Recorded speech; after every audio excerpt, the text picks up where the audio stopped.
Hello hello hello hello hello hello hello नमस्कार भाई लोग। क्या हालचाल तो कैसे हैं आप सभी लोग। मैं उम्मीद करता हूँ आप सभी लोग स्वस्थ होंगे, मस्त होंगे और आपकी तैयारी भी चल रही होगी एकदम मस्त। तो भाई लोग, क्या आप लोग तैयार हैं री नीट 2026 के लिए।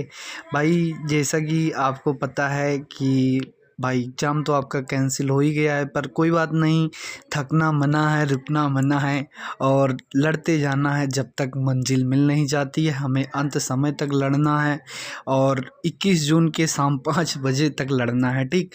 तो उसी की तैयारी हम लोग चलिए शुरू करते हैं। एक महायुद्ध की तैयारी फिर से हम लोग करते हैं। कोई बात नहीं, जो होता है अच्छे के लिए होता है। हमेशा आपको पॉजिटिव माइंडसेट रखना है और अपनी तैयारी को अच्छे से करते रहना है। तैयारी में कोई कमी नहीं होनी चाहिए। बाकी आप क्वेश्चंस करते रहें, रिवीजन करते रहें। मैं इसमें आपको क्वेश्चंस के थ्रू आपको एनसीईआरटी की हर एक लाइन से क्वेश्चन कराने वाला हूं, जिसमें आपका कोई भी लाइन मिस नहीं होगा, कोई भी कॉन्सेप्ट मिस नहीं होगा। मैं गारंटी लेता हूं। इसके अलावा आपको कुछ पढ़ने की ज़रूरत ही नहीं पड़ेगी। यहाँ तक कि मैं आपको अभी दिखाऊंगा भी कि क्वेश्चंस के जस्ट नीचे उस एनसीईआरटी की लाइन को भी लेके आया हूँ कि किस लाइन से ये क्वेश्चन बनाया गया है। जैसे आप एनसीईआरटी वैसे पढ़ते हैं तो आपको लगता है कि ये कोई लाइन की इंपॉर्टेंस आपको नहीं समझ में आती है कि इस लाइन से किस टाइप का क्वेश्चन बन सकता है, कहाँ स्टेटमेंट बेस्ड क्वेश्चन बन सकता है, कहाँ असर्शन रीजन बेस्ड क्वेश्चन बन सकता है, कहाँ मैचिंग बेस्ड क्वेश्चन बन सकता है। हो सकता है हर टाइप का क्वेश्चन इस पीडीएफ में आपको ना मिले, पर फिर भी मैं उस टाइप के क्वेश्चंस को अलग लेक्चर में भी प्रोवाइड करने की कोशिश करूँगा। जो चीज़ें कमियाँ रहेंगी उसको मैं दूर करूँगा। तो चलिए बिना देर के हुए करते हैं स्टार्ट। और हमारा आज का पहला चैप्टर है दी लिविंग वर्ड। छोटे से चैप्टर से हम अपनी शुरुआत करेंगे। बाकी जैसा भी होगा आप कमेंट में बताइएगा अपना रिस्पांस की आगे क्या इम्प्रूवमेंट करनी है, ठीक। तो इसमें हम ये लोग कुछ क्वेश्चन करेंगे, लगभग 100 प्लस क्वेश्चन करेंगे, उससे कम क्वेश्चन नहीं करेंगे। और एनसीईआरटी प्लस एनसीईआरटी एग्जाम्पलर दोनों को कवर करते जाएंगे, ठीक। और आप कोशिश करिएगा कि हमारे साथ साथ क्वेश्चन करने की लिए ट्राई करिएगा कि आप साथ साथ में आंसर करते जाइएगा। नीचे मैं आंसर अटैच कर दूंगा, सब कुछ रहेगा, आपको कोई दिक्कत नहीं होगी, ठीक। तो हमारा पहला चैप्टर है दी लिविंग वर्ड। और ये री नीट 2027 लिखा हुआ है, तो इसको री नीट 2026 में कन्वर्ट करना है। ये कहीं थंबनेल बनाने में दिक्कत हो गई है। तो चलिए फिर हम लोग देखते हैं कि हमारा पहले चैप्टर का पहला क्वेश्चन जो है भाई, इसको हम लोग देख लेते हैं। तो पहला क्वेश्चन हमारा आ जाता है कि which of the following not ये हैबिटेट फॉर लिविंग बीइंग्स। तो भाई अब इसका आंसर क्या होगा। पहला ऑप्शन दिया है ए कोल्ड माउंटेन्स, या फिर दूसरा दिया है ओशियन, ये भी सही है। तीसरा दिया है डिजर्ट, ये भी सही है। डी दिया है हॉट स्प्रिंग। इसमें पूछा क्या है, क्वेश्चन आपको पूछा है कि इसमें से क्या हैबिटेट नहीं है, लेकिन चारों जो ऑप्शन दिया है ये चारों जगह पे लिविंग ऑर्गेनिज्म पाए जाते हैं। क्या कोल्ड माउंटेन्स में ऑर्गेनिज्म नहीं पाए जाते हैं? पाए जाते हैं। ओशियन में पाए जाते हैं, डिजर्ट्स में पाए जाते हैं, हॉट स्प्रिंग में पाए जाते हैं। तो आपका आंसर क्या हो जाएगा, ऑल आर हैबिटेट्स, ठीक। मतलब ये सभी हैबिटेट्स हैं। वो पूछा है कि हैबिटेट्स क्या नहीं है, तो इसके हिसाब से आंसर करना। बहुत मज़ेदार क्वेश्चन लेके आया हूँ, आपको अच्छा लगेगा देख के। तो ये आपको नीचे एनसीईआरटी की लाइन भी अटैच किया हूँ। यहाँ पे देखिए एनसीईआरटी की लाइन लिखी है कि the extraordinary habitats in which we find living organisms be it cold mountains, deciduous, forest, oceans, fresh water, lakes, deserts और hot spring leave us speechless, ठीक। तो ये आपका एनसीईआरटी का लाइन हो गया जहाँ से क्वेश्चन बनाया गया है, ठीक।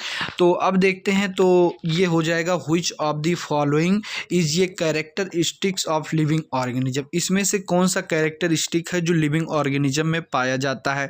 तो ये हो जाएगा आपका पहला, ग्रोथ होता है भाई। लिविंग ऑर्गेनिज्म ग्रोथ करते हैं। रिप्रोडक्शन भी लिविंग ऑर्गेनिज्म में होता है। Ability to sense living organism में होता है। Ability to self replicate living organism में होता है। इंट्रैक्शन ये लोग करते हैं। तो इसका आंसर क्या हो जाएगा सही, तो इसका आंसर भाई आपका हो जाएगा ऑल ऑफ दीज, ठीक। ये ऑल ऑफ दीज, क्योंकि ये सभी चीज़ें, यहाँ आपको एक चीज़ ध्यान रखनी है, यहाँ पे कैरेक्टरिस्टिक इस फीचर पूछा है, ना कि ये पूछा है डिफाइनिंग फीचर, ठीक। एक सेकेंड,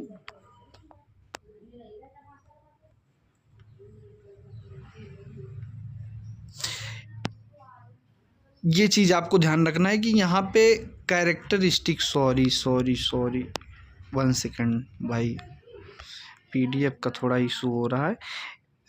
ठीक है, आपको ये चीज़ ध्यान रखना है, इसका आंसर हो जाएगा ऑल ऑफ दिस। और ये आपको एक लाइन ध्यान रखनी है जो दी गई है, कैरेक्टरिस्टिक पूछा है। यहाँ पे अगर डिफाइनिंग फीचर दिया होता तो इसमें से कई सारे ऑप्शन आपके रिजेक्ट हो जाएंगे, उस पर भी क्वेश्चन आपको मिलेगा। तो ये आपका NCERT नई NCERT से हट गया, पर पुरानी NCERT में दिया है और NTA के सिलेबस में भी दिया हुआ है, तो ये चीज़ आप ध्यान रखेंगे। तो चलिए हम देखते हैं, ये मैं आपको NCERT की लाइन भी अटैच करके लाया हूँ, ये भी दिखा देता हूँ। तो ये देखिए NCERT की लाइन कहती है growth, reproduction, ability to sense environment and mount ये suitable response come to our mind immediately as unique feature of living organism. One can add ये few more feature like metabolism, ability to self replicate, self organise, interact and emergence to this list. तो ये चीज़ें आपकी NCERT की line भी हो गई। तो देखिए इसके साथ साथ अब आपको क्या NCERT पढ़ने की ज़रूरत है? नहीं है। NCERT की हर एक लाइन से जो पॉसिबल क्वेश्चन है वो मैंने बना दिया है, तो इसके लिए अब आपको NCERT पढ़ने की ज़रूरत नहीं है। और रिवीजन करने का सबसे अच्छा तरीका है रिवीजन थ्रू क्वेश्चन। भाई क्वेश्चन के थ्रू रिवीजन करोगे, जो कॉन्सेप्ट आपको नहीं आ रहा है आप अपने टीचर के नोट से पढ़ सकते हैं। बाकी NCERT की लाइन तो मैं अटैच करके लाया ही हूँ, तो इससे आपको आसानी से अच्छे से रिवीजन हो जाएगा। तो चलिए देखते हैं नेक्स्ट क्वेश्चन क्या है कि which is the characteristic of growth. अब यहाँ पे ग्रोथ के बारे में पूछा है, कौन सा कैरेक्टरिस्टिक जो है वो ग्रोथ का है।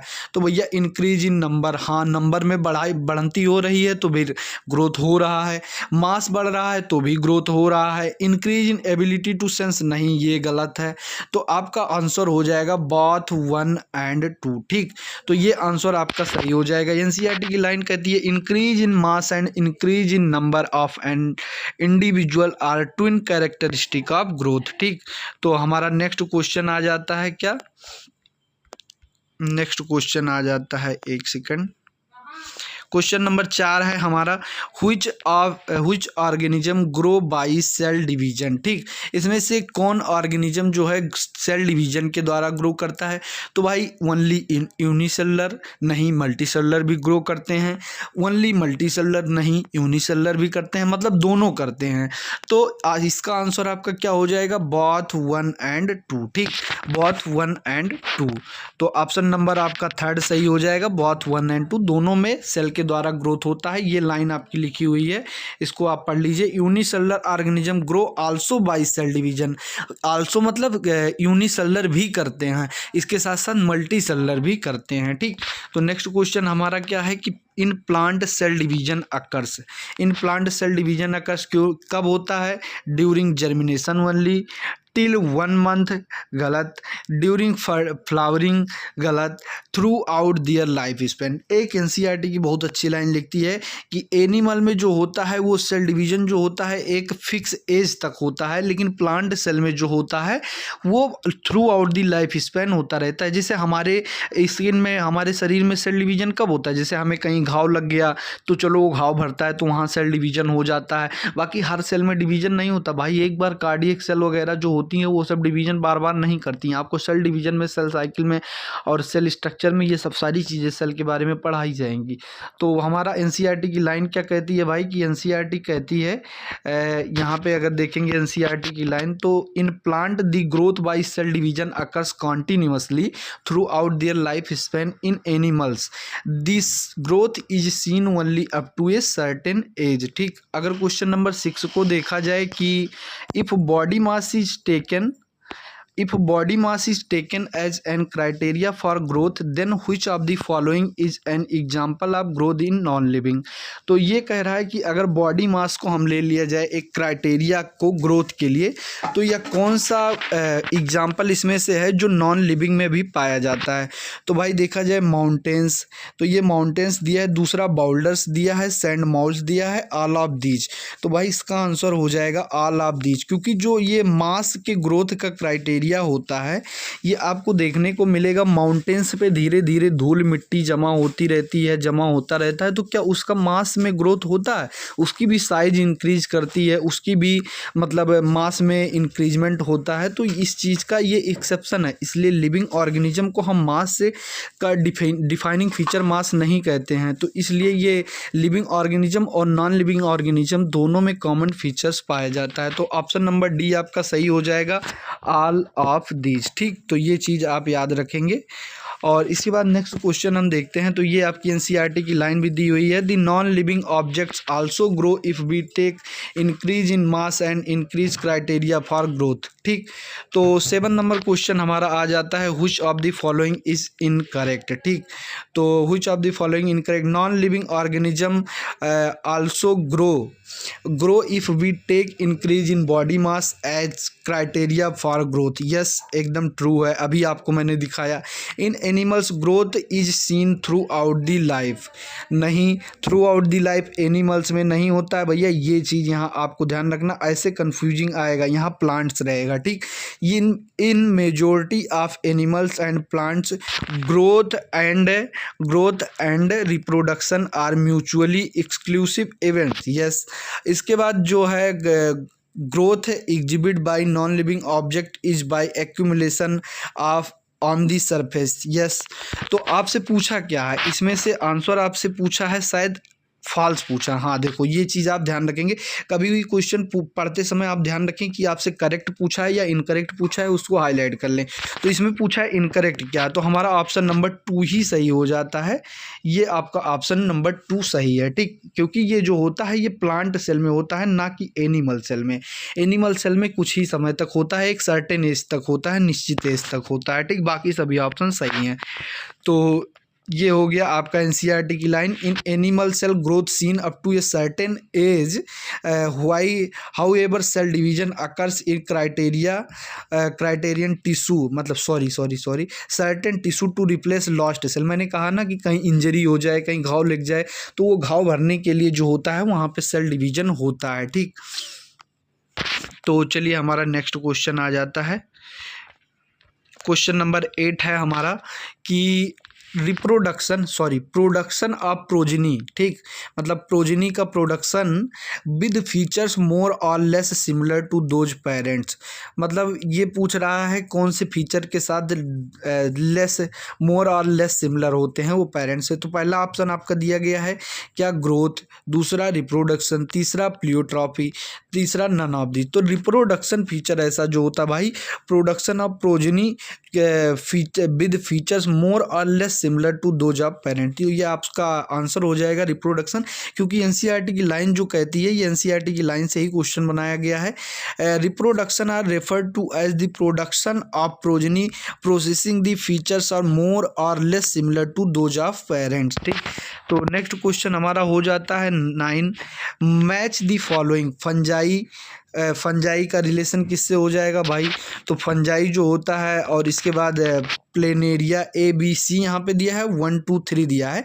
ये रीजनरेशन वाला ऑप्शन जो है ये आपको ध्यान रखना है, ये यहाँ का है, ये टाइपिंग में थोड़ा वो एरर हो गया है, तो ये आपको ध्यान रखना है।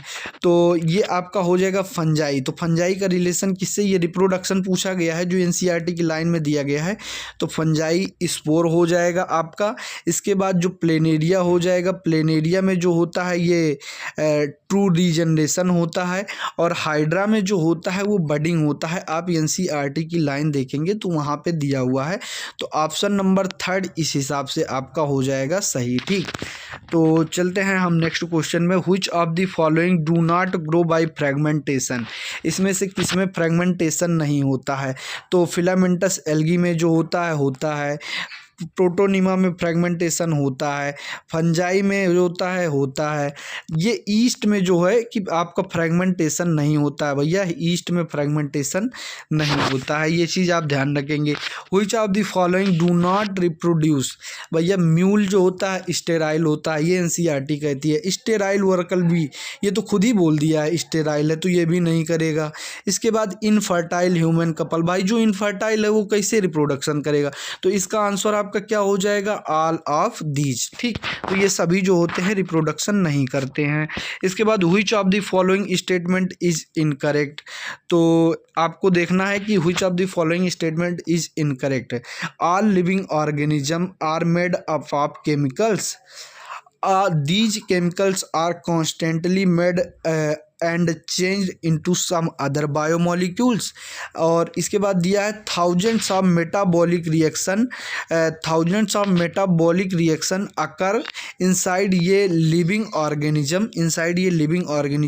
ये भी सही है। और इसके बाद non living organism also exhibit metabolism, तो ये आपका आंसर नंबर आपका 4 जो है ये इनकरेक्ट हो जाएगा। नॉन लिविंग ऑर्गेनिज्म जो होते हैं इनमें मेटाबॉलिज्म नहीं पाया जाता है, बाकी सारी चीज़ें जो होती हैं भाई all living organism composed made up of chemicals, ये भी ऑप्शन आपका सही है।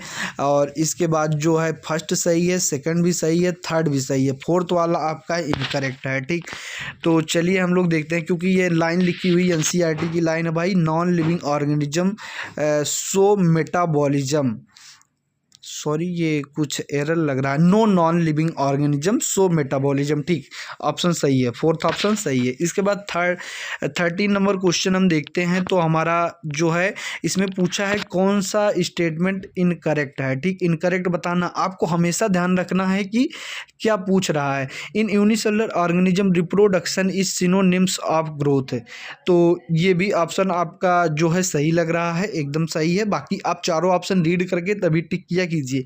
इसके बाद reproduction can not be an all inclusive defining character of living organism, yes true.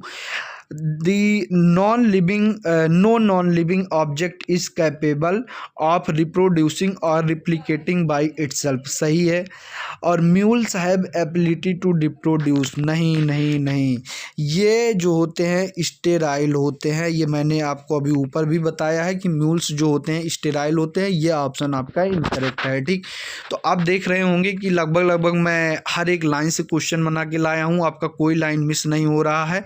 और छोटे से लेक्चर में आपको पूरा चैप्टर पढ़ने का मौका मिलेगा अच्छे से विद एनसीईआरटी हर एक कॉन्सेप्ट के साथ। तो चैनल पे नए हैं तो चैनल को सब्सक्राइब करिएगा ऐसे ही नेक्स्ट चैप्टर के लिए। तो चलिए हमारा 14 नंबर क्वेश्चन है कि living organism can respond to their environmental stimuli of following type, तो living organism can respond to their environmental stimuli of following type, तो किस टाइप के स्टिमुलाई को रिस्पॉन्स करते हैं लिविंग ऑर्गेनिज्म। फर्स्ट दिया है आपका फिजिकल, दूसरा दिया है केमिकल, तीसरा दिया है बायोलॉजिकल, चौथा दिया है ऑल ऑफ दीज। तो भाई ये फिजिकल, केमिकल और बायोलॉजिकल हर तरह के रिस्पॉन्स के लिए ये हर तरह का रिस्पॉन्स देते हैं, हर तरह के स्टिमुलाई को रिस्पॉन्स करते हैं, तो ये आपका ऑप्शन नंबर 4 सही हो जाएगा, ऑल ऑफ दीज। ठीक, तो रिस्पॉन्ड टू ये देखिए एनसीईआरटी की लाइन ही लिखी है कि respond to these environmental stimuli which could be physical, chemical और बायोलॉजिकल। ठीक, थोड़ा पीडीएफ में कहीं एरर होगा तो आप 1 मिनट देख लीजिएगा, हम भी इसमें करेक्ट करते चलेंगे, क्योंकि मैंने पीडीएफ को रीचेक नहीं किया भाई, बहुत पुराना पीडीएफ है। तो इसके बाद चलिए देख लेते हैं। तो हमारा नेक्स्ट क्वेश्चन है कि photo period affect reproduction in seasonal breeds, ये भी क्वेश्चन अच्छा है कि फोटो पीरियड जो है ये रिप्रोडक्शन को अफेक्ट करता है सीजनल ब्रीडर्स में, जैसे only animals, only plants, both 1 and 2 protozoa. भाई प्रोटोजोआ ये जो होते हैं कोई सीजनल ब्रीडर्स नहीं होते हैं, ये ऑप्शन आपका एकदम गलत है। तो इसका ऑप्शन जो सही हो जाएगा वो है बोथ 1 and 2।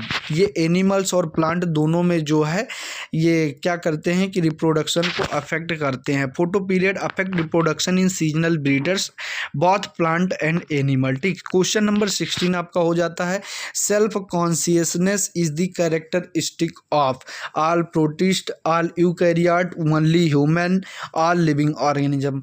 भाई हर कोई जो होता है वो सेल्फ कॉन्शियसनेस नहीं होती है।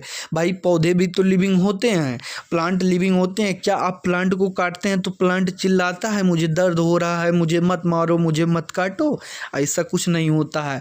प्लांट को भी ऐसा नहीं हो सकता भाई, उसको दर्द होता होगा, पर वो क्या ऐसा रिस्पॉन्स कोई करता है? जैसे किसी को मार के देखो, एक झापड़ अभी दोबारा लगाएगा, 4 खींच के, एक के बदले 4 मारेगा।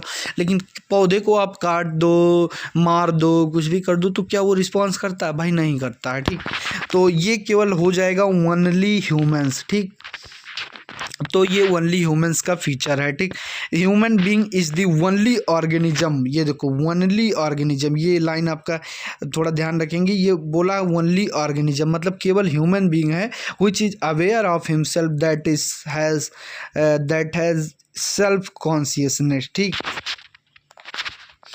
Which of the following is incorrect, इसमें भी इनकरेक्ट पूछा है, ये चीज़ आप ध्यान रखेंगे। अबे यार भाई सॉरी, तो ये इनकरेक्ट पूछा है आपसे, ये चीज़ ध्यान रखेंगे। Properties of tissue are not present in the constituent cells. ठीक, मतलब पूछ रहा है कि कह रहा है properties of tissue are not present in present in the constituent cells. Properties of tissue arise as a result of interaction among the constituent cells. इसके बाद नेक्स्ट थर्ड ऑप्शन है properties of cellular organelles are not present in the molecular constituents of the organelle. इसके बाद fourth option आपका दिया है properties of cellular organelle does not मतलब do not arise as a result of interaction among the molecular components comprising the organelle. तो भाई 4 option देखो, लेंदी दिया है। ये क्वेश्चन आपको लेंदी थोड़ा बनाया गया है, जान के थोड़ा आपको दिक्कत हो सकती है, पर आप ऐसे क्वेश्चन को देखेंगे तो भाई सबसे पहला properties of tissue are not present in the constituent cell, सही है, एकदम सही है। Properties of tissue are arise as result of interaction among the constituent cell, ये भी सही है। Properties of cellular organelles not present in the molecular constituent of the organelle, ये भी सही है। Properties of cellular organelle does not do not arise as result of interaction among the molecular component comprising the molecular organ, ये गलत है, sorry ये option आपका गलत है। फोर्थ ऑप्शन जो एनसीईआरटी की लाइन क्या कहती है कि properties of cellular organelle do not arise as result of interaction among the molecular component comprising the cell the organelle. ठीक, तो ये बहुत थोड़ा सा कॉम्प्लेक्स टाइप का क्वेश्चन है, चारों स्टेटमेंट सब एक जैसे लग रहे हैं, इसमें थोड़ा रिजेक्ट करना मुश्किल होता है, तो इस टाइप के क्वेश्चन को थोड़ा एक बार आप ध्यान से करने की कोशिश करिएगा। 18 नंबर क्वेश्चन है story of life on earth. ठीक, मतलब story of life on earth is zoology, biochemistry, biotechnology, biology. तो भाई लाइफ के बारे में हम पढ़ते हैं, biology is the story of life on earth, ये फर्स्ट पेज पे एनसीईआरटी की लाइन में लिखा हुआ है, इंट्रोडक्शन वाले पेज पे शायद। 19 नंबर क्वेश्चन हमारा आ जाता है, तो 19 नंबर क्वेश्चन है कि Which of the following statement is incorrect, इसमें भी इनकरेक्ट पूछा है। Living organism are self replicating evolving self regulating interactive systems. ठीक, इसके बाद लिविंग ऑर्गेनिज्म जो है, living organism are not capable of responding to external stimuli, गलत। भाई जो लिविंग ऑर्गेनिज्म होते हैं वो स्टिमुलाई के प्रति रिस्पांस तो देते हैं, ये क्या कह रहा है नॉट कैपेबल, रिस्पांस के लिए नॉट कैपेबल बोल रहा है। भाई ये रिस्पांस करते हैं, यही आपका ऑप्शन करेक्ट हो जाएगा क्योंकि ये पूछा है इनकरेक्ट है। ठीक, उसके बाद अगला भी पढ़ लेते हैं कि biology is the story of evolution of living organism on earth, सही है। All living organism are linked to one and other by sharing of common genetic material to varying degrees, ये भी सही है। देखिए हमने हर हर एक लाइन को स्टेटमेंट के फॉर्म में इंक्लूड कर ही दिया, इसीलिए मैक्सिमम क्वेश्चन यहाँ पे आपको स्टेटमेंट बेस्ड ही मिलेंगे और कुछ क्वेश्चन वैसे मल्टीपल चॉइस टाइप के मिलेंगे, छोटे छोटे ऑप्शन वाले। बाकी यहाँ में जहाँ तक मुझे लगता है कि इस पीडीएफ में असर्शन रीजन और मैचिंग शायद कम सवाल हैं, तो उसको मैं अलग से आपको कराने की कोशिश करूँगा। एक महा रिवीजन या महा वन शॉट ले लूँगा, भाई महा मैराथन जो भी कहो उसको, तो उसमें मैं केवल मैचिंग करा दूंगा, असर्शन रीजन करा दूंगा। और इसके बाद चलिए देखते हैं the number of species known at describe range. भाई ये देखो अभी शायद आया था ये क्वेश्चन, बायोडाइवर्सिटी से रिलेटेड था थोड़ा, वो आया था अभी नीट 2026 का लेटेस्ट क्वेश्चन था। तो इस टाइप का क्वेश्चन डाटा बेस्ड आप ध्यान रखेंगे तो ये हो जाएगा भाई। जो डिस्क्राइब रेंज है वो 1 मिलियन कह रहा हूँ, 1.7 से 1.8 मिलियन है, ठीक। ये डिस्क्राइब रेंज है, ये आपको एनसीईआरटी का डाटा दिया गया है, कई बार पूछा भी गया है एग्जाम में, तो ये आप ध्यान रखेंगे। दी एनसीईआरटी कहती है कि the number of species that are known and describe range between 1.7 to 1.8 million, ठीक। इसके बाद number and type of organism present on earth is known as biomagnification, biodiversity, biopiracy, pharmacognosy, जो भी है भाई पढ़ लो, इतनी अंग्रेजी नहीं अच्छी है मेरी, तो आप समझ रहे हैं, आपके सामने पढ़ सकते हैं। तो आपका 4 ऑप्शन दिया कि इस टाइप का क्वेश्चन भाई अभी जस्ट नीट 2026 में पूछा गया है, तो इस टाइप के क्वेश्चन को भी थोड़ा आप ध्यान रखेंगे कि क्वेश्चन आपका, इसका आंसर आपका सही हो जाएगा। भाई पूछा क्या है, the number and type of organism, मतलब कितने ज़्यादा ऑर्गेनिज्म हैं, मतलब उनके ऑर्गेनिज्म की संख्या, और कितने प्रकार के ऑर्गेनिज्म है, ये सब स्टडी हम करते हैं अगर अर्थ पे, तो इसे बायोडाइवर्सिटी कहा जाता है, ठीक। इसी को तो बायोडाइवर्सिटी कहते हैं कि कितने कितने तरह के लोग हैं, कितने सारे लोग हैं, यही सब चीज़ों के बारे में हम बायोडाइवर्सिटी में पढ़ते हैं। ये चैप्टर आपको 12th में पढ़ने को मिलेगा। यहाँ पे एनसीईआरटी की लाइन भी दी गई है कि the biodiversity refers to biodiversity और the number and type of organism present on earth. शायद हो सकता है मेरा लेक्चर 2x पे ना देखने लायक हो, क्योंकि मेरी स्पीड इसमें 2x की होगी। थोड़ा जल्दी कराने की कोशिश कर रहा हूँ, फिर भी देख लीजिए 21-22 मिनट हो गया है और मैं 21 ही क्वेश्चन करा रहा हूँ। पर मिनट मैं एक मिनट ले रहा हूँ, पर मिनट में एक क्वेश्चन करा रहा हूँ, तो क्योंकि मुझे समझाना है, मुझे थोड़ा सा एक्सप्लेन करना है, तो इसलिए मुझे ये करना पड़ रहा है, इतना टाइम लेना पड़ रहा है। बाकी आपको क्वेश्चन सॉल्व करके टिक करके आगे बढ़ना है। थोड़ा मैं पावर सेविंग मोड हटा लेता हूँ बस, क्योंकि बार बार स्क्रीन की लाइट चली जा रही थी तो आपको भी दिक्कत होगा। तो क्वेश्चन नंबर 22 होता है आपका, process of standardization of naming living organism such that a particular organism is known by the same name all over the world is known as. देखो भैया, इसके 4 स्टेप जो है, मतलब कैरेक्टराइजेशन, आइडेंटिफिकेशन, क्लासिफिकेशन, नॉमेनक्लेचर, ये चारों स्टेप तो हैं, लेकिन इसमें पूछा क्या है आपसे, इसमें पूछा process of standardization of naming के बारे में पूछा है। तो भाई नेमिंग कब किया जाता है, सीधी सी बात, जब बात आई नेमिंग की तो सीधे से ऑप्शन को आपको टिक करना है नॉमेनक्लेचर, ठीक। बात कर रहा है वो नेमिंग की, तो नॉमेनक्लेचर हो गया। तो हमारा ये देखिए नीचे एनसीईआरटी की लाइन भी कहती है, standardize the naming of living organism such as particular organism is known by the same name all over the world, this process is called nomenclature। तो चलिए अब हम क्वेश्चन नंबर 23 की तरफ आगे बढ़ते हैं भाई। क्वेश्चन नंबर 23 है, ये आपका एक इम्पॉर्टेंट क्वेश्चन है भाई, कई बार पूछा गया है, और शायद अभी इस बार जो 26 में पूछा था इतना मुझे याद नहीं है, पर ICVN या ICZN का भी शायद पूछ लिया था।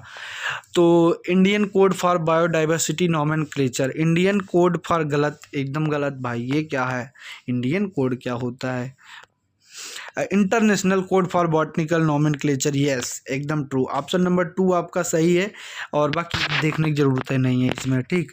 तो चलिए क्वेश्चन नंबर 24 की तरफ आगे बढ़ते हैं।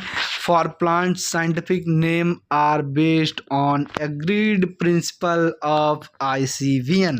भाई एक चीज़ आपको ध्यान रखना, इस टाइप के क्वेश्चन में आप थोड़ा सा कंफ्यूज हो सकते हैं कि अब इसमें ICVN, ICZN, ICUN में क्या टिक करूं, तो टिक किस बेसिस पे करना, यहाँ पूछा है फॉर प्लांट साइंटिफिक, सॉरी एक सेकंड भाई, यहाँ पे स्पेशली आपसे पूछा गया है कि आपको यहाँ प्लांट साइंटिफिक नेम के बारे में पूछा, तो प्लांट की नेमिंग हम भैया आईसीबीएन के अनुसार करते हैं, तो प्लांट की नेमिंग जो है वो आईसीबीएन के अनुसार ही की जाती है। ठीक, तो ऑप्शन नंबर आपका हो जाएगा फर्स्ट सही हो जाएगा कि आईसीबीएन जो है वो आपका इसी के थ्रू प्लांट का नॉमेनक्लेचर किया जाता है। अब आईसीजेडएन भी आ गया। आईसीजेडएन क्या कहता है कि ICZN international council for zoological nomenclature गलत, international commission for zoological nomenclature गलत, international code for zoological nomenclature yes yes yes, ये आपका ऑप्शन नंबर थर्ड सही है। ठीक, तो ऑप्शन नंबर थर्ड आपका सही हो जाता है। और इसके बाद चलिए हम चलते हैं नेक्स्ट क्वेश्चन पे। भाई 40 मिनट होने वाला है, लेकिन हम लोग का क्वेश्चन बहुत कम हुआ, 30 मिनट होने वाला है। थोड़ा हम स्पीड बढ़ाने की कोशिश करते हैं, आप लोग कोऑपरेट करिएगा। और चलिए देखते हैं हमारा नेक्स्ट क्वेश्चन क्या है। ठीक, तो नेक्स्ट क्वेश्चन आ जाता है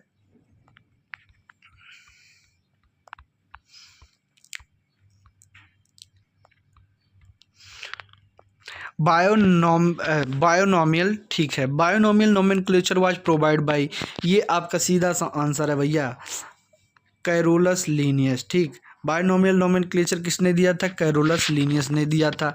इसके बाद अब ये लाइन पढ़ने की क्या ज़रूरत है। ठीक, बाकी जहाँ पढ़ने लायक है मैं चारों ऑप्शन एक्सप्लेन करूँगा, मैं उन टीचरों के तरह नहीं करूँगा भाई। देखो, उन लोग की अपनी फॉर्मेलिटी पूरी करनी होती है और मैं नहीं चाहता हूँ ऐसा कुछ करूँ। मुझे अच्छे से डिस्कस करना है, चारों ऑप्शन को डिस्कस करना है।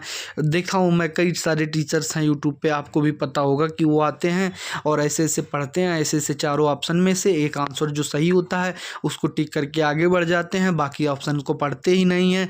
बच्चा समझ ही नहीं पाता है कि मैं 3 ऑप्शन को कैसे रिजेक्ट करूं। भाई आपको 3 ऑप्शन रिजेक्ट करना आएगा तभी तो आप चौथा ऑप्शन सही कर पाएंगे, इसलिए चारों ऑप्शन डिस्कस करना जरूरी है। ठीक, तो क्वेश्चन नंबर 27 कहता है मैंजीफेरा इंडिका लिन ईच वर्ड इंडिकेट, इसमें से पहला वर्ड क्या बताता है भैया?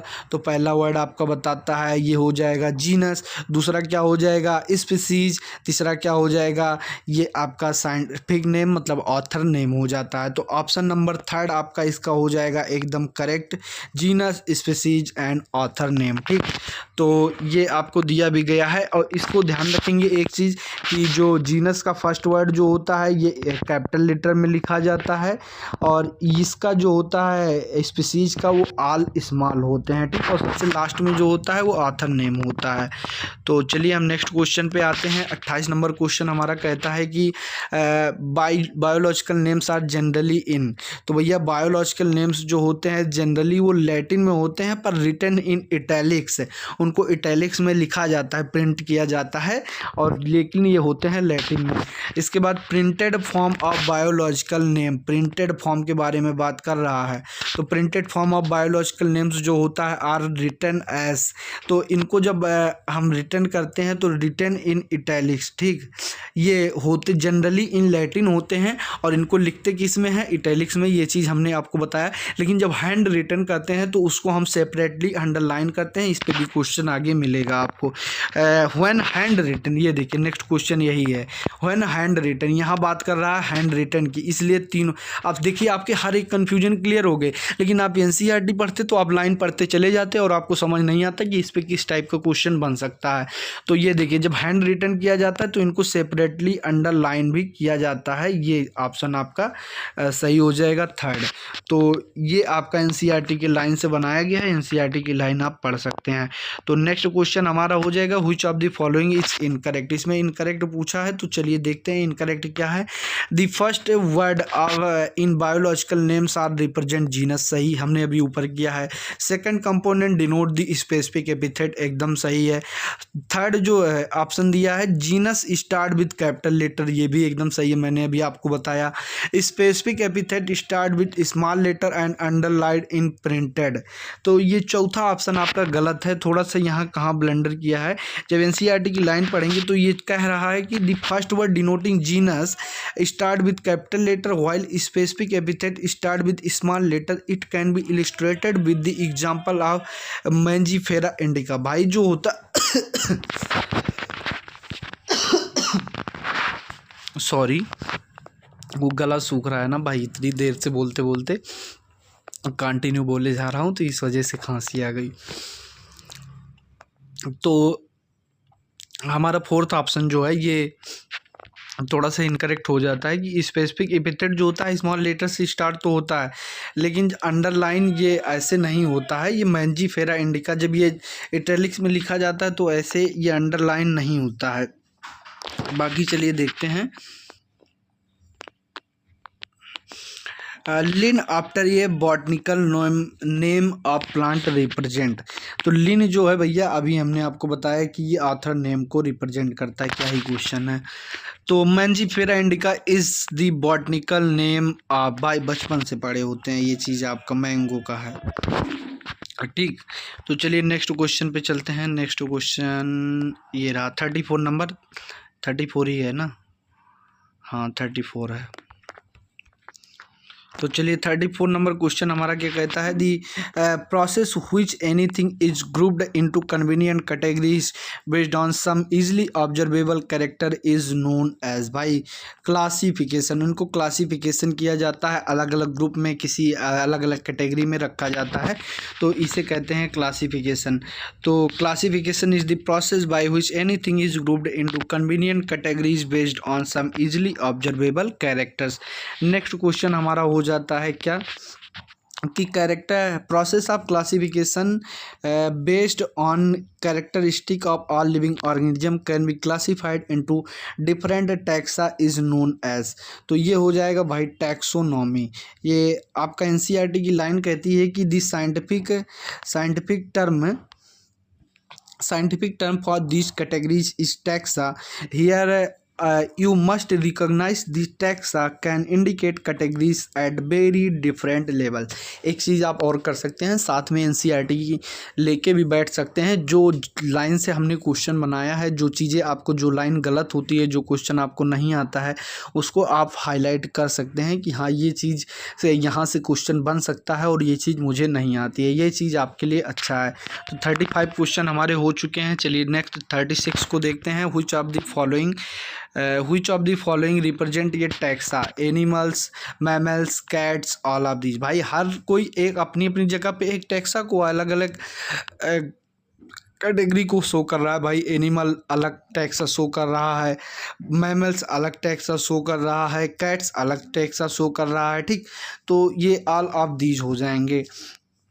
तो इसके बाद आ जाते हैं basis of modern taxonomic studies, external and internal structure, इसके बाद structure of cell, development, process of ecological information. तो भाई ये तीनों ऑप्शन होते हैं, ये सभी मॉडर्न टैक्सोनॉमी के बेसिस पे लिए गए हैं। ठीक, तो ऑप्शन नंबर 4 हो जाएगा ऑल ऑफ दीज। ठीक, तो चलिए 38 नंबर क्वेश्चन देखते हैं। Study of different kind of organism their diversity and their relationship among themselves is known as evolution, systematic, classification, taxonomy.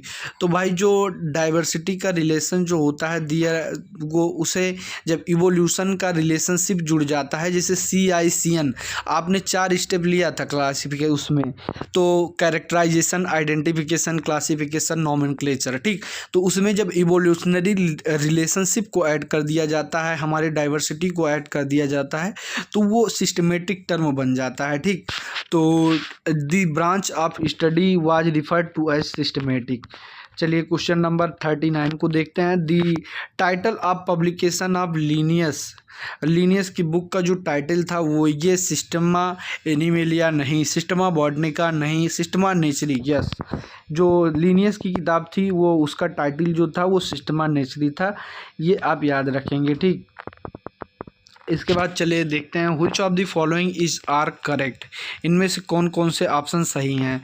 तो ऑप्शन नंबर हम देखेंगे इसमें, classification involve hierarchy of steps, hierarchy of steps, each step represent at category or rank. Yes, category in classification are known as taxonomic categories. Categories in classification are known as taxonomic categories. Yes, all categories together form taxonomic hierarchy. Each category referred as a unit of classification and known as taxon. तो भैया इसमें देखेंगे कि क्या क्या सही है। कह रहा है all of this true, yes इसमें तो पहले ऑप्शन से देख के लग गया ऑल ऑफ दिस ट्रू, क्योंकि ए बी सी नहीं कह रहा है, इसमें डी इनकरेक्ट है, मतलब तो डी थोड़ी इनकरेक्ट है भाई। इस category referred as unit of classification and is known as taxon. तो आपका ऑप्शन नंबर ए इसमें फर्स्ट सही हो जाएगा। ये लॉन्ग टाइप के क्वेश्चन है और जैसे रीनीट हो रहा है तो भाई आपको लंबे लंबे क्वेश्चन देखने को मिल सकते हैं। 15 मिनट और एनटीए ने बढ़ा दिया है तो हो सकता है भाई क्वेश्चन लेंदी हो जाए, तो इसमें आपको पैनिक नहीं होना भाई। सब क्वेश्चन आपके सिलेबस से आएगा, जो पढ़ाया जा रहा है वही आएगा, बस थोड़ा सा क्वेश्चन लेंदी हो सकता है, इससे ज़्यादा कुछ नहीं होगा। और which categories of animals have 3 pair of joint legs. तो भैया 3 पेयर जॉइंट लेग्स जो थे वो इंसेक्ट में पाए जाते हैं, जॉइंट अपेंडेजेस। तो ये आपका एनिमल किंगडम का भी क्वेश्चन बन जाता है। तो आपका चलिए देखते हैं next question 42। All organism have lowest category of genus order family species. तो इसमें से पूछ रहा है लोएस्ट कैटेगरी। तो आपने बचपन से एक चीज़ याद रखी होगी, कीप पॉट क्लीन और फैमिली गेट सिक, ठीक। तो ये आपको जो सिखाया गया है कि पॉट क्लीन और फैमिली गेट सिक। तो आप नीचे से ऊपर जब जाते हैं, स्पीसीज से किंगडम की तरफ जाते हैं, तो आप लोएस्ट कैटेगरी से हाईएस्ट कैटेगरी की तरफ जाते हैं। आपने पिरामिड देखा होगा, उस पिरामिड में जो बनाया गया है, वो पिरामिड जो बनाया गया है वो उसमें आप देखेंगे सबसे टॉप पे जो है किंगडम को रखा गया, उससे नीचे क्या रखा गया है, स्पीसीज को रखा गया है। तो सबसे लोएस्ट कैटेगरी आपकी क्या हो जाएगी, उस पिरामिड के अनुसार सबसे लोएस्ट कैटेगरी जो हमारी आती है वो स्पीसीज की आती है।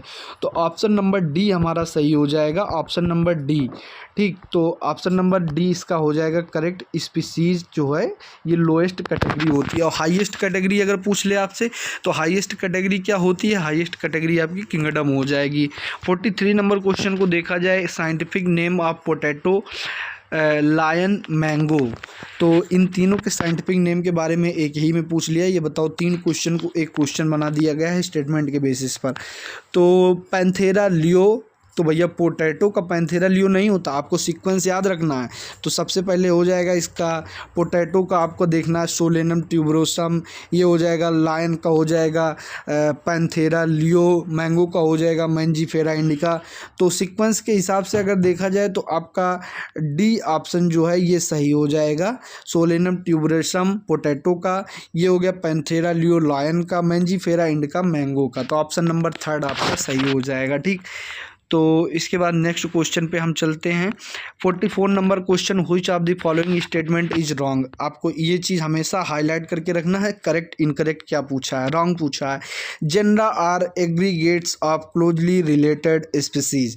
अब आपको इस टाइप का क्वेश्चन कैसे करना, जब भी इस टाइप का क्वेश्चन है तो आपको फिर वही अपना पुराना वाला तरीका, वही कीप पॉट क्लीन और फैमिली गेट सिक।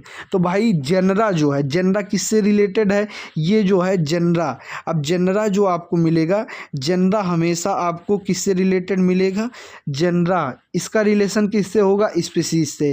फैमिली का रिलेशन अगर देखा जाए तो किससे होगा, जेनरा से, क्लोजली रिलेटेड जेनरा। और ये ऑर्डर देखा जाए तो क्लोजली रिलेटेड फैमिली की बात करेगा। इसी तरह जब इसकी बात करेगा, इसकी क्लास की बात करेगा तो क्लोजली रिलेटेड ऑर्डर की बात करेगा। और जब क्लोजली रिलेटेड क्लास की बात करे तो वो फाइलम की बात कर लेगा। और जब क्लोजली रिलेटेड फाइलम या डिवीजन की बात करेगा तो वो किंगडम हो जाएगा। इस तरह से रिवर्स ऑर्डर में आपको नीचे से ऊपर की तरफ ऐसे जाना है, तो ये आपको देखने को मिलेगा, ठीक। तो इसका ऑप्शन नंबर 3 आपका सही हो जाएगा कि each genus have only one specific epithet. ये क्वेश्चन जो है ये रॉन्ग हो जाएगा कि इसका ऑप्शन एक्सेप्शन हो जाता है क्या, कि जैसे पैंथेरा, पैंथेरा एक क्या है आपका जीनस है, लेकिन उसके तीन स्पीसीज पाए जाते हैं, पैंथेरा लियो, पैंथेरा टिग्रिस और पैंथेरा पैडस। तो ये अलग अलग एक जीनस के पास अलग अलग स्पीसीज हो सकते हैं, जैसे सोलेनम ट्यूबरोसम हो गया और उसके भी कई सारे हो जाते हैं, ठीक। तो इसी तरह से आपका हो जाता है। ईच जीनस है more one specific epithet, which of the following is specific epithet of Panthera, ठीक। इसमें पैंथेरा का पूछा है तो कौन सा स्पेसिफिक एपिथेट, अभी मैंने आपको बताया लियो भी होता है, टिग्रिस भी होता है, पैंथेरा भी होता है, तो ये हो जाएगा ऑल ऑफ दीज, ठीक। तो Panthera leo, Panthera leopard, Panthera pads, tigris, ये सब हो जाएगा, ठीक। Which of the following is not specific epithet for Solanum, तो इसका सोलेनम के लिए कोई कौन स्पेसिफिक एपिथेट नहीं है। अभी जस्ट मैंने आपको बताया कि सोलेनम ट्यूबरोसम होता है, सोलेनम पैडस नहीं, ये सोलेनम पैडस जो होता है ये पैंथेरा का होता है, ठीक। ऑप्शन नंबर डी इनकरेक्ट है, ठीक। तो यही आपसे पूछा गया है। अब सोलेनम के लिए 3 होता है, सोलेनम ट्यूबरोसम हो गया, सोलेनम मेलेंगिना हो गया, सोलेनम नाइग्रम हो गया, ये तीनों आपके हो जाते हैं। तो ऑप्शन नंबर 2 आपका सही हो जाता है, ठीक। तो इसी तरह cat are included in the genus, अब भैया जीनस का कुत्ते बिल्ली की जीनस क्या होती है भाई, तो ये होता है फेलिस, बिल्ली की जीनस जो होती है वो फेलिस होती है। ये चीज़ आप याद रखेंगे, क्योंकि पैंथेरा जो होता है वो लायन टाइगर लेपर्ड का हो जाता है, मंजीफेरा मैंगो का हो जाता है, सोलेनम पिट्यूनिया वो धतूरा वो सब हो जाता है, उसमें आ जाते हैं सब्जी फलों में, वो प्लांट्स में आ जाता है रिलेटेड। तो बिल्ली से रिलेटेड यही आपका फेलिस हो जाएगा, और फैमिली उसकी फेलिडी हो जाती है, ठीक। तो इसके बाद जो ग्रुप ऑफ रिलेटेड जनरा, अभी जस्ट मैंने आपको ऊपर बताया था कि कैसे कैसे आपको रिलेट करना है। Still less number of similarities, तो इसमें कह रहा है कि लेस नंबर ऑफ सिमिलरिटीज़ किधर होती है भैया, जब किंगडम सॉरी एक सेकंड, जब स्पीसीज से आप किंगडम की तरफ जाएंगे, स्पीसीज से किंगडम की तरफ जाएंगे, ठीक। तो आपको क्या होगा, सिमिलरिटीज जो है वो क्या होंगी, सिमिलरिटीज जो होंगी वो आपको देखने को मिलेंगी क्या, ज़्यादा मिलेंगी कि कम। सिमिलरिटीज़ लगभग कम देखने को मिलती हैं। जैसे आप देखेंगे एक कह रहा है कि लेस सिमिलरिटीज़ किस में होती है, तो लेस सिमिलरिटीज़ के लिए 4 ऑप्शन दिया है। इसको करेंगे क्या, नीचे से ऊपर जाते हैं तो सिमिलरिटीज़ जो होती है वो भैया जो होती है क्या कि वो घटती जाती है। जैसे आप स्पीसीज में देखेंगे, स्पीसीज में आप छोटे लेवल पे बात करेंगे, जैसे अलग अलग स्पीसीज के बारे में, कुत्ता हो गया, बिल्ली हो गया, भैंस हो गई, गाय हो गई, तो आप चारों में कंपेयर करेंगे तो आपको सिमिलरिटी ज़्यादा देखने को मिलेगा। चारों के सबके पास 4 पैर हैं, सबके पास एक एक पूँछ है, सबके पास 2-2 कान है, सबके पास 2-2 आँख है, सबके पास एक एक नाक है, तो सबके नाक में 2-2 नॉस्ट्रिल्स हैं, छोटे छोटे छेद हैं। तो भाई ये सब चीज़ें कॉमन ढेर सारी चीज़ें देखने को मिल रही हैं। लेकिन वहीं आप नीचे से ऊपर अगर मान लीजिए आप किंगडम के पास चले गए हैं, अब जब किंगडम में आप चले जाएंगे तो आप बात करेंगे प्लांट किंगडम, एनिमल किंगडम की बात करेंगे।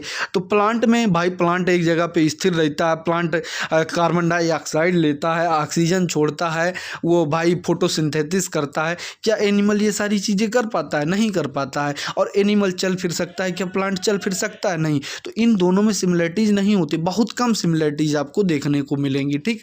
तो नीचे से ऊपर जाते हैं तो सिमिलरिटी डिक्रीज होती हैं। तो चलिए हम नेक्स्ट क्वेश्चन की बात करते हैं 49।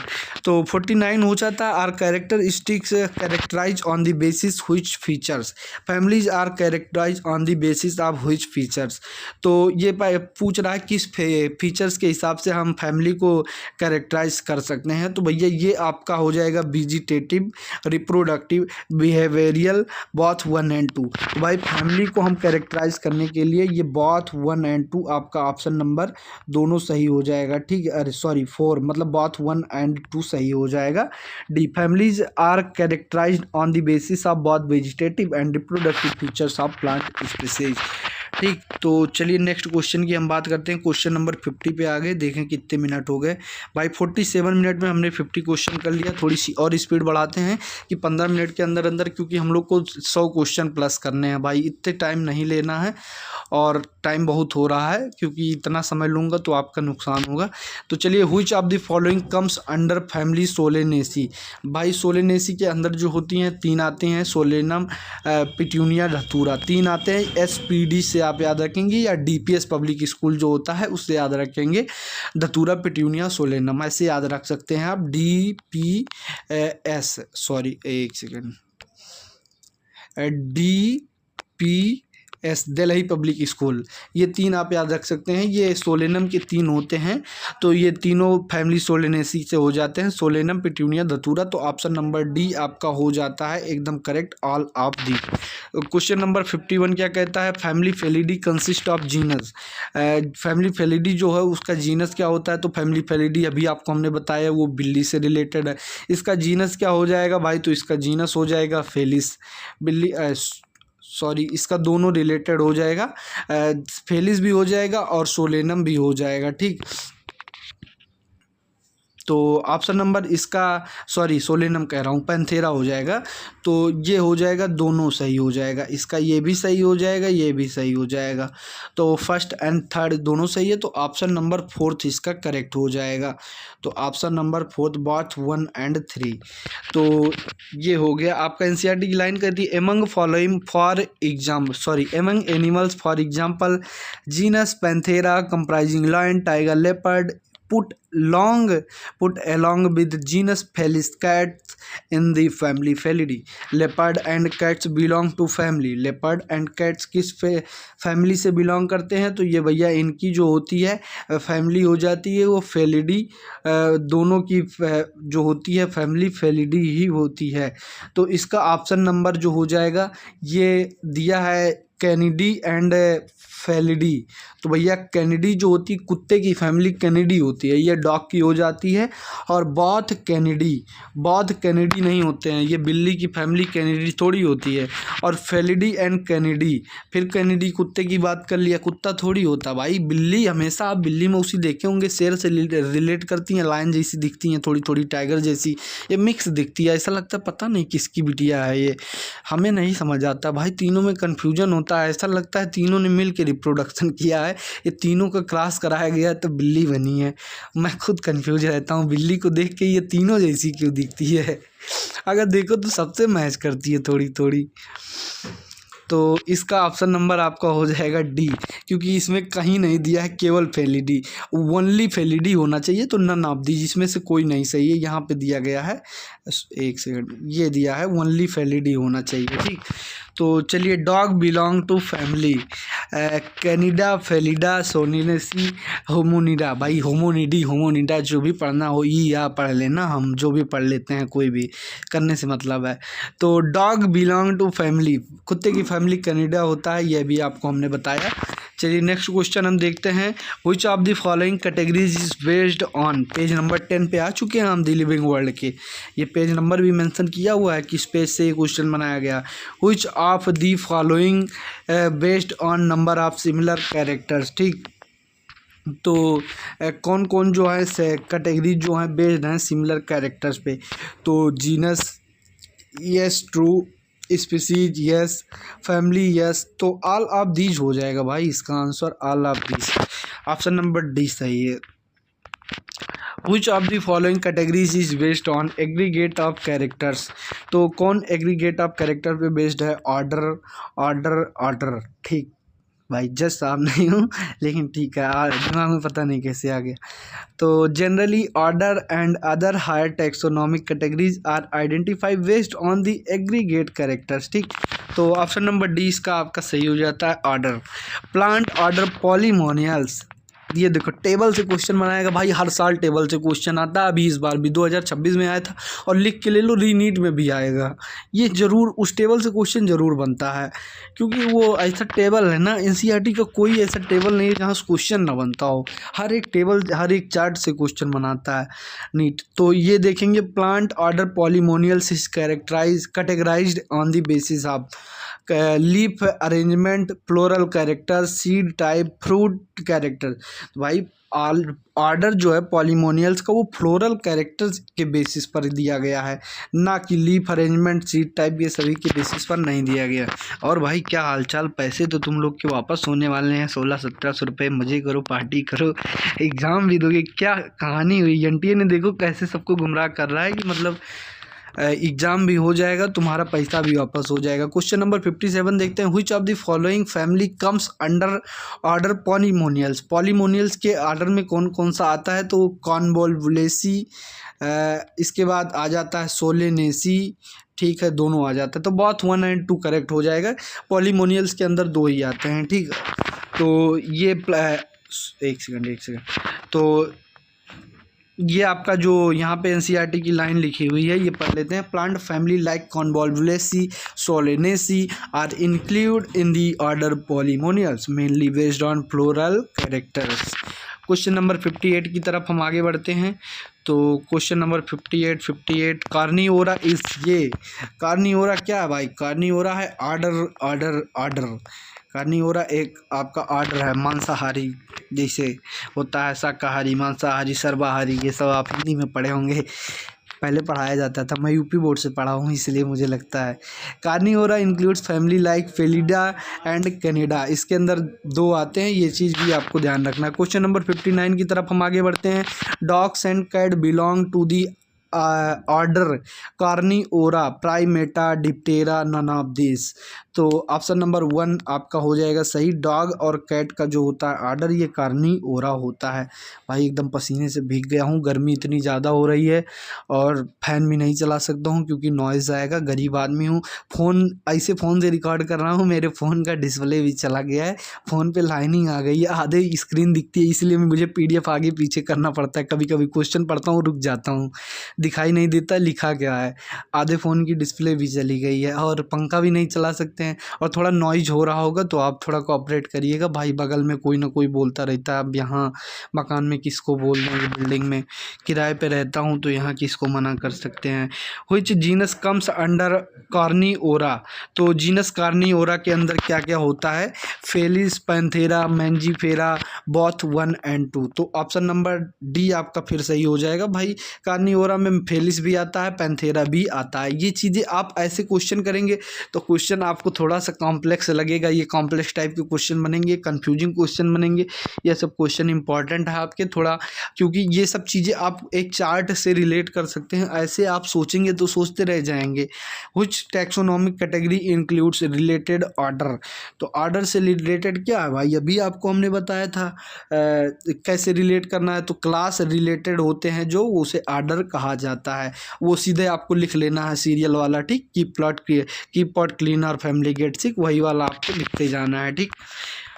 तो which of the following comes under Carnivora, देखो फिर कार्निवोरा के बारे में पूछ बैठा, एक ही क्वेश्चन कितनी बार पूछेगा।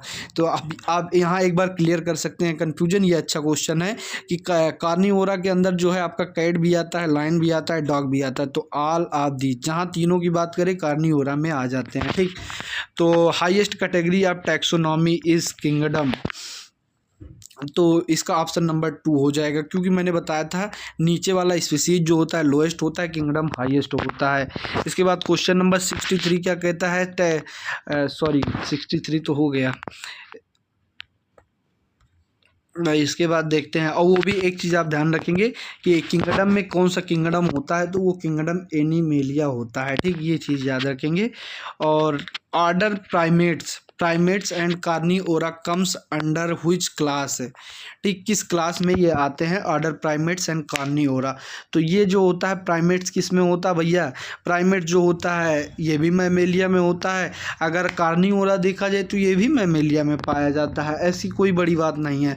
तो ये आपका ऑप्शन नंबर 2 हो जाएगा, बोथ आर मैमेलिया में पाए जाते हैं, मतलब दोनों मैमेलिया में पाए जाते हैं, ठीक।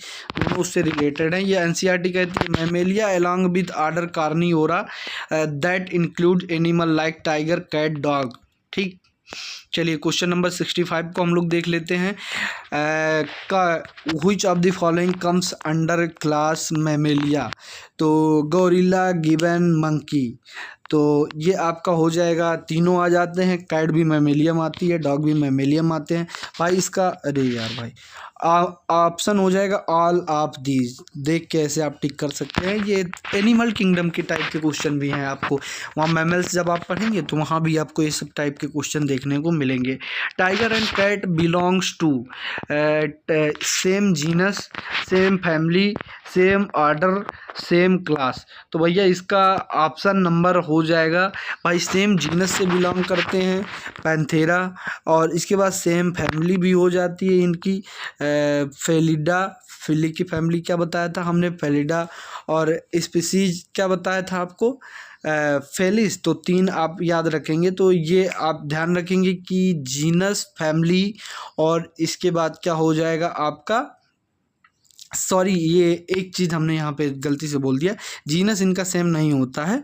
ये आपका हो जाएगा same family, same order, same class. तो तीन तीन चीज़ आपके सही हो जाएंगे। तो बी सी डी आपका सही है। ये ए बी डी गलत, ए डी गलत, बी डी गलत। तो ऑप्शन नंबर डी आपका हो जाएगा सही, बी सी डी ओनली। ठीक, तो 4th ऑप्शन आपका सही है। Which of the following belong to order primate. तो प्राइमेट में कौन आ जाता है भैया, ह्यूमन आ जाते हैं। ठीक है, प्राइमेटा में आते हैं ह्यूमन, और प्राइमेटा में आते हैं। और इसके बाद जो होता है आपका गिबन जो होता है ये भी आ जाता है, गोरिल्ला भी आ जाता है। तो ऑल ऑफ दीज। ठीक, तो ऑप्शन नंबर 4 इसका भी सही हो गया। 68 में आते हैं, in plant division taxonomic categories division is equivalent to which categories of animal, animal genus, phylum, family, order. तो इसमें से बोला है कि which category of animal, animal की कैटेगरी के बारे में बात कर रहा है। तो ये हो जाएगा जो plant division taxonomic category is equivalent to, मतलब प्लांट और एनिमल में इक्विवेलेंट दोनों क्या। तो फाइलम जो होता है, ये जो होता है ये थोड़ा सा इक्विवेलेंट माना जाता है, क्योंकि अगर आप देखेंगे एनसीईआरटी जो कहती है कि in case of plant classes with a few similar characters are assigned with a higher category called division. ठीक, अरे अरे अरे अरे अरे कहाँ आ गए भाई, एकदम गला वाला दर्द करने लगा है। पानी भी नहीं लेके बैठा हूँ। अब क्लास ऐसे बीच में रोक नहीं सकता हूँ, तो चलता रहेगा। भाई थोड़ा गरीब आदमी हूँ, सपोर्ट कीजिएगा, बस यही आपसे रिक्वेस्ट है। क्वेश्चन नंबर क्या था हम लोग का, ओ ओ ओ ओ ओ ओ क्वेश्चन नंबर 68 था। तो इसका ऑप्शन नंबर क्या सही है, इसका ऑप्शन नंबर 2 आपका ऑर्डर सही है। ठीक, तो ऑर्डर इस सॉरी ऑर्डर कह रहा हूँ, फाइलम सही है। पसीने से एकदम दिमाग ख़राब हो रहा है। ये देखो फिर यहाँ टच कर दिया। खुल जा भाई, मत परेशान कर, समय ज़्यादा हो रहा है। हाँ चलो क्वेश्चन नंबर 69 की तरफ हम लोग आगे बढ़ते हैं। क्वेश्चन नंबर 69 क्या कहता है, which of the following belong to phylum Chordata. Phylum Chordata में भाई क्या आ जाती है, मछली की रानी है, एम्फीबियंस, बर्ड्स, मैमल्स। तो भैया मछली भी आती है, एम्फीबियंस भी आती है, बर्ड्स भी आते हैं, मैमल्स भी आते हैं। तो ऑप्शन नंबर डी आपका हो जाएगा करेक्ट, ऑल ऑफ दीज। तो ये सभी जो हैं फाइलम कॉर्डेटा में आते हैं। क्वेश्चन नंबर 70 की तरफ आगे बढ़ते हुए देखते हैं कि which of the following is characteristic of phylum Chordata. तो कौन सा इसमें फाइलम कॉर्डेटा का कैरेक्टरिस्टिक है।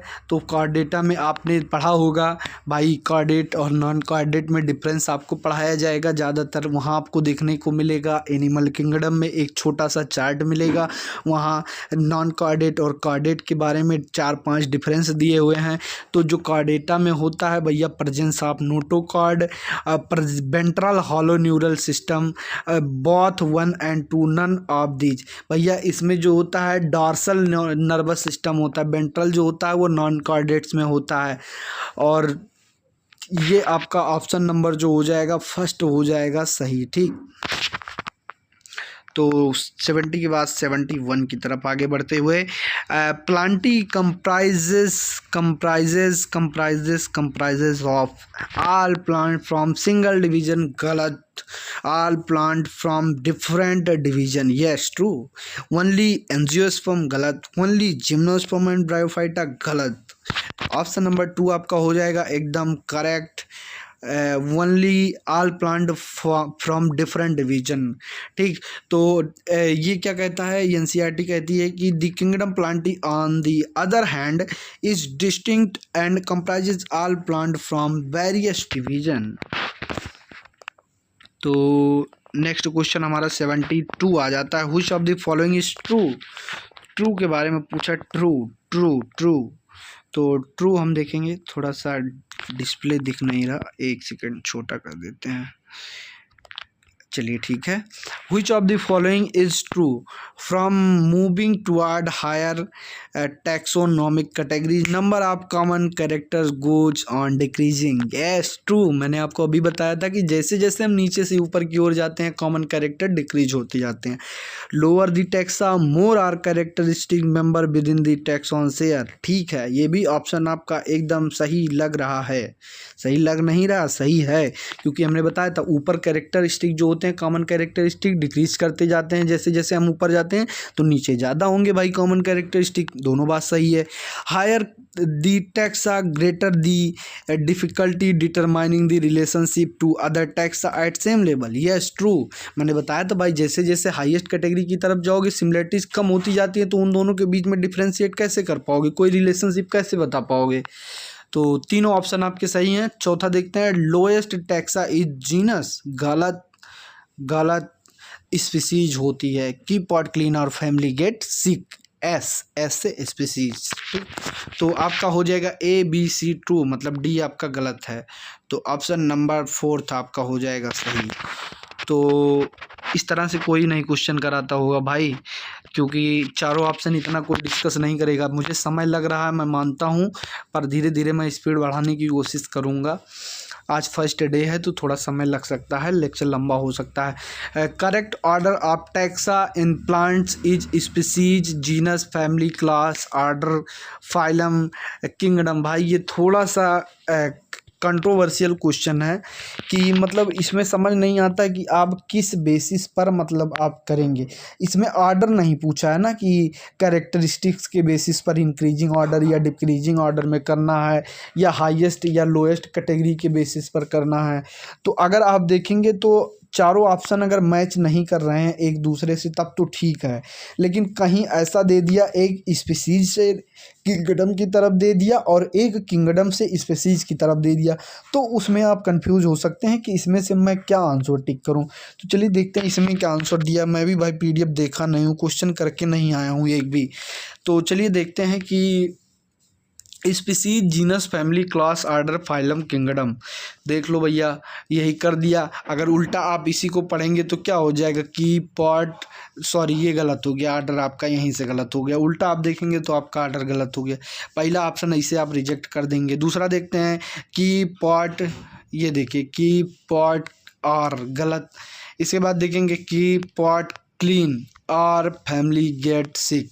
अब देखिए, अब इधर से ये आपको सही मिल गया।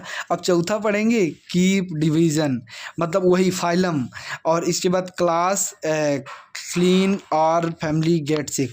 तो अब इन दोनों में बहुत अच्छा क्वेश्चन ये है, जिस टाइप का मैं सोचा था उस टाइप का क्वेश्चन तो ये नहीं है, पर क्वेश्चन इसमें अच्छा क्या है कि एक चीज़ आपसे पूछा है, अगर आप नहीं ध्यान देंगे तो आप कंफ्यूज हो जाएंगे कि यहाँ पे जो पूछा गया है ये यहाँ प्लांट के बारे में पूछा गया। ये चीज़ आपको ध्यान रखना। अगर एनिमल के बारे में पूछा होता तो ऑप्शन नंबर 3 आप सही कर सकते हैं कि एनिमल में फाइलम देखा जाता है और प्लांट में जो है वो डिवीज़न देखा जाता है। ठीक, तो ऑप्शन नंबर D इसमें आपका सही होगा। ठीक, क्योंकि एनिमल, प्लांट में जो होता है वो डिवीज़न और एनिमल में फाइलम देखा जाता है। ये चीज़ आप ध्यान रखेंगे। तो 74 नंबर क्वेश्चन हमारा है, मैचिंग देखो मिल गया। मैचिंग है वो असर्शन रीजन कब डाला गया है इसमें। असर्शन रीजन का मैं एक वन शॉट लूँगा, पर चैप्टर वाइज कोशिश करूँगा, या हर चैप्टर का मैं मिक्स करा दूँगा, NCERT 1 NCERT 2 करके असर्शन रीजन जितने हो सकते हैं बन सकते हैं। क्योंकि भाई देखो, नीट 2026 का जो पेपर हुआ है एक भी क्वेश्चन नहीं आया है उसमें असर्शन रीजन का। तो पॉसिबिलिटी 2 बनती है। एक पॉसिबिलिटी बनती है, हो सकता है फिर रीनीट में एक भी असर्शन रीजन ना दे पेपर को आसान करने के चक्कर में या मीडियम बनाने के चक्कर में। दूसरी पॉसिबिलिटी क्या बनती है कि भाई भर भर के असर्शन रीजन दे देगा और पेपर बन जाएगा टफ। तो दो पॉसिबिलिटी बनती है, तो हमें रिस्क नहीं लेना है। तो मैं दोनों तरह से आपसे रिस्क ले रहा हूँ, मैं दोनों तरह क्वेश्चन करा रहा हूँ। ये जो क्वेश्चन करा रहा हूँ इसमें असर्शन रीजन नहीं डाला हूँ। एक पेपर ऐसा मैं बनाऊंगा, पर चैप्टर वाइज PDF बनाऊंगा, छोटी सी सीरीज लाऊंगा, 15-15 मिनट में पर चैप्टर 10-10 मिनट में करा दूंगा। और उसमें मैं केवल असर्शन रीजन बेस्ड जितने पॉसिबल हैं, और गारंटी है उससे बाहर एक भी क्वेश्चन नहीं आएगा, वही रीनीट में आपको देखने को मिलेगा। ठीक, तो चलिए हम देखते हैं कि क्वेश्चन नंबर हमारा क्या है, 74। तो match the following, common name जो है इसमें दिया है, बायोलॉजिकल नेम दिया है, इनको मैच करना है। तो पहला क्वेश्चन हमारा है मैच, ये मैन का रिलेटेड किससे है भैया? मैन का जो बायोलॉजिकल नेम होता है वो होमो सैपियंस होता है। ठीक, इसके बाद जो आपका व्हीट होता है, व्हीट का जो हो जाएगा टिक्टिकम स्टीबियम हो जाएगा। मैंगो का क्या हो जाता है? Mangifera indica. इसके बाद हाउस फ्लाई का मस्का डोमेस्टिका। तो ये आपका मैचिंग का क्वेश्चन हो गया। ए का हो जाएगा 4, तो ए का 4 आपका दिया है 2 ऑप्शन में, पहले में भी, तीसरे में भी, और इसमें भी दिया है, चौथे में भी। और आपका डी का क्या हो जाएगा? 2, ए का 4 डी का 2, इसमें डी का 2, ए का 4 डी का 2 2 में दिया है, इसमें भी दिया है, इसमें भी दिया है। अब चलिए देखते हैं बी का 3, बी का 3 किसमें दिया है? 3rd ऑप्शन में। तो आपका ऑप्शन नंबर 3 जो है वो एकदम करेक्ट हो जाएगा। ठीक, तो इस तरह से हमारा मैचिंग का क्वेश्चन होता हुआ। चलिए क्वेश्चन नंबर 75 की तरफ आगे बढ़ते हैं। फिर एक मैचिंग का क्वेश्चन मिलता हुआ आपके सामने, मैन के बारे में पूछा। भाई मैन की फैमिली क्या होती है? होमोनिडा। देख रहे हैं कितना इंपॉर्टेंट है ये चार्ट, इससे कैसा कैसा क्वेश्चन बन सकता है। मैंने कहा था ना कि पूरा पॉसिबल, 1 घंटे पहले मैंने आपको बोला था कि जितने पॉसिबल क्वेश्चन हैं मैं इसमें सब कराऊंगा, और कोई एक NCERT की लाइन आपकी नहीं बचेगी जहां से क्वेश्चन ना बना हो, कोई एक कॉन्सेप्ट नहीं छूटेगा जहां से क्वेश्चन ना हो। तो सब पूरा रिवीजन होगा। मान के चलिए पूरा चैप्टर 1 शॉट की तरह चल रहा है, एक भी कॉन्सेप्ट नहीं मिस हो रहा है। व्हीट जो होता है भैया ये आपका आ जाता है पोएसी में आ जाएगा, तो बी का हो जाएगा 3rd। इसके बाद मैंगो की जो फैमिली होती है एनाकार्डियेसी होती है, हाउस फ्लाई की मस्किडी होती है। ठीक, तो ये चीज़ आप ध्यान रखेंगे। तो ये हो जाएगा ए का 4, ए का 4 3 में दिया है, फिर बी का हो जाएगा 3rd, बी का 3rd 2 में दिया है, और इसके बाद जो हो जाएगा सी का फर्स्ट इसी में दिया है। ठीक, तो ये हो जाएगा ऑप्शन नंबर आपका 3rd सही हो जाएगा। ठीक, तो चलिए हम नेक्स्ट आगे बढ़ते हैं। क्वेश्चन नंबर 76, फिर एक मैच दी फॉलोइंग क्वेश्चन मिलता हुआ आर्डर से रिलेटेड।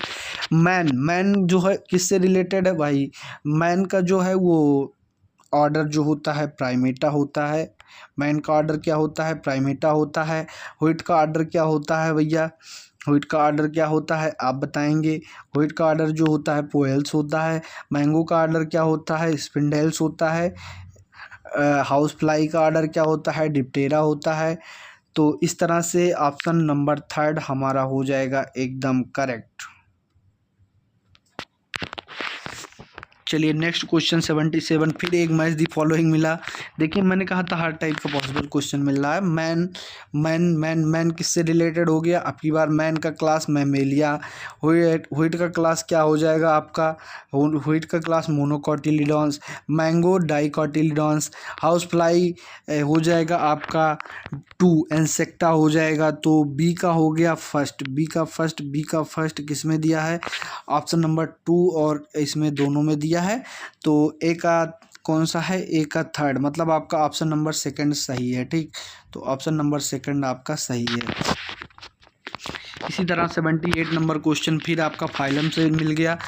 मस्का डोमेस्टिका मतलब मक्खी के बारे में बात कर रहा है। ये किसके, इसका फाइलम क्या होता है भैया? तो इसमें से पूछा है रॉन्ग क्या है। एक चीज़ आप ध्यान रखेंगे, ऐसे मैं भी कई बार पहले क्वेश्चन करता था जब टेस्ट वगैरह देने जाता था, तो मैं भी मैचिंग करने लगता था, बाद में पता चलता था इसमें रॉन्ग और वो पूछा है। तो ये चीज़ आप ध्यान रखेंगे। तो यहाँ पे हम देखते हैं कि पूछा है कि मस्का डोमेस्टिका, तो इसका फाइलम आर्थ्रोपोडा हो जाएगा। Phylum arthropoda. होमोसैपियंस का फाइलम मैमेलिया, नहीं भैया ये क्लास मैमेलिया। और इसके बाद मैंजीफेरा इंडिका का फाइलम एंजियोस्पर्मी होता है, ये भी गलत। है, टेक्टिकम स्टीबियम डाइकोटिलिडोनस होता है।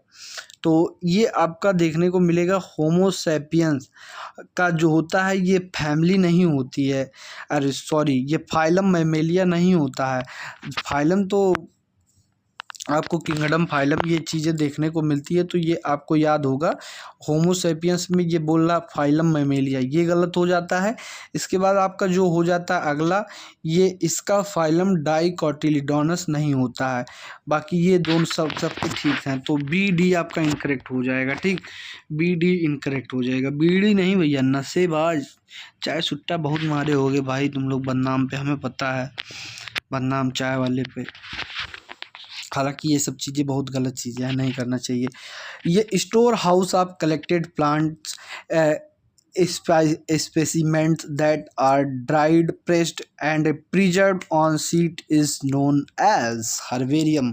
भाई ये सब आपके आउट ऑफ सिलेबस क्वेश्चन हो जाते हैं, पर अब मिल गया तो करा दिया। अब देखते हैं यहीं से क्वेश्चन आपके शायद आउट ऑफ सिलेबस हैं, ये सब कट गया है तो ये सब क्वेश्चन मैं नहीं करा रहा हूँ। बाकी अगर मैं PDF दूंगा तो उसमें अटैच कर दूंगा, आप कर सकते हैं। ये सब सारी चीज़ें जो हैं ये आपके कट गए हैं सिलेबस से, तो ये बहुत सारे क्वेश्चन आपके कट गए हैं। तो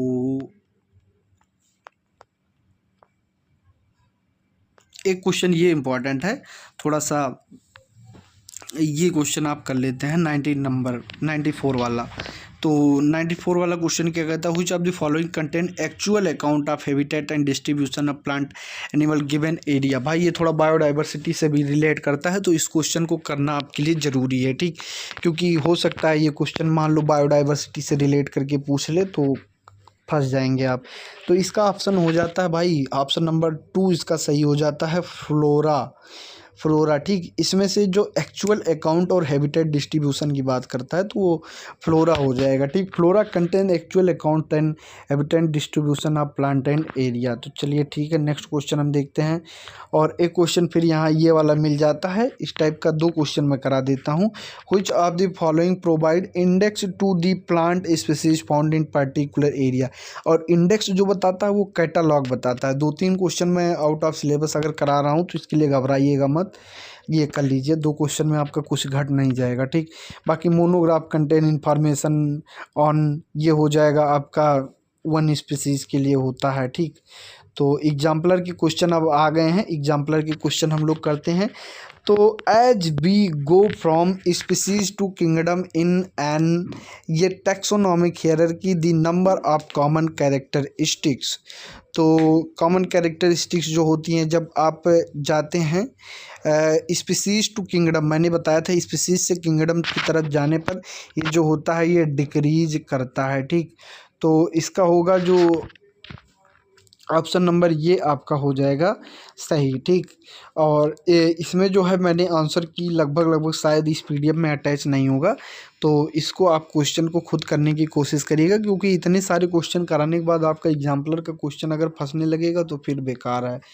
इसके बाद अब यहाँ पे देखिए कुछ क्वेश्चन आ गए हैं कि which of the following suffix used for unit of classification in plants indicates, ये टैक्सोनॉमिक कैटेगरी ऑफ फैमिली। तो फैमिली के लिए क्या यूज़ किया जाता है भैया, तो फैमिली के लिए जैसे सोलेनेसी, प्लांट की फैमिली में जब देखते हैं सोलेनेसी आती है ना, तो सोलेनेसी में क्या आ जाता है, तो सोलेनेसी में ACEAE कॉमन हो जाता है। एल्स पोएल्स क्या होता है, ये आपका ओना ONAE, ये भी नहीं होता है, AE भी होता है। अगर देखा जाए तो इसमें 2 ऑप्शन आपको कंफ्यूज कर सकता है। तो एक सेकेंड, हाँ, तो यहाँ पे आपको 2 ऑप्शन कंफ्यूज कर सकता है, तो इसीलिए मैं जान के इस टाइप के क्वेश्चन लेके आया हूँ एग्जाम्पलर के क्वेश्चन। तो इसमें भी मैं आपको ऑप्शन नहीं टिक करूँगा, ये सब सारे क्वेश्चन आपको ऐसे कमेंट में बताने हैं। ठीक, 6-7-8 क्वेश्चन मैं ऐसा रखूँगा, भाई खुद भी 2 सारे क्वेश्चन मैं सॉल्व कर रहा हूँ, थोड़ा तो आप कर ही सकते हैं। The term systematic refer to identification and classification for plant and animals, nomenclature nomenclature and identification for plant animals. Nomenclature and identification for plant and animals, ये तो ठीक है। क्या पूछा है? सिस्टमेटिक पूछा है ना। Diversity of kind of organism and their relationship, different kind of organism that their classification. तो भाई अब इसका आंसर आप लोग को बताने की बारी है।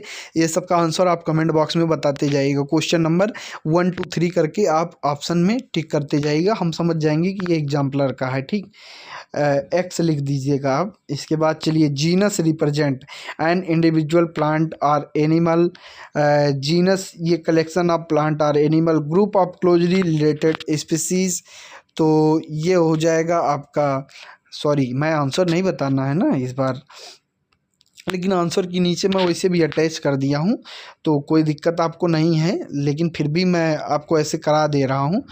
तो आप कमेंट बॉक्स में आंसर देते जाइएगा। ठीक, और इसके बाद the taxonomic unit phylum in the classification of animals is equivalent to which hierarchical level. मतलब इसमें क्या इक्विवेलेंट होगा, मतलब इक्विवेलेंट तो अभी हमने आपको बताया था कि कौन किसके इक्विवेलेंट होता है, तो यहाँ पे किसके फाइलम के बारे में पूछा है, तो फाइलम का इक्विवेलेंट वही डिवीजन हो जाएगा। तो सॉरी मैंने फिर बता दिया, ये आपको बताना नहीं है ना। और ये आपके बाद 6 नंबर क्वेश्चन आ जाता है, botanical garden and zoological park, collection of endemic living species only, collection of अरे क्या हो रहा है, फ़ोन भी हैंग कर रहा है भाई, एक सेकंड एक सेकंड, सही हो जा सही हो जा सही हो जा।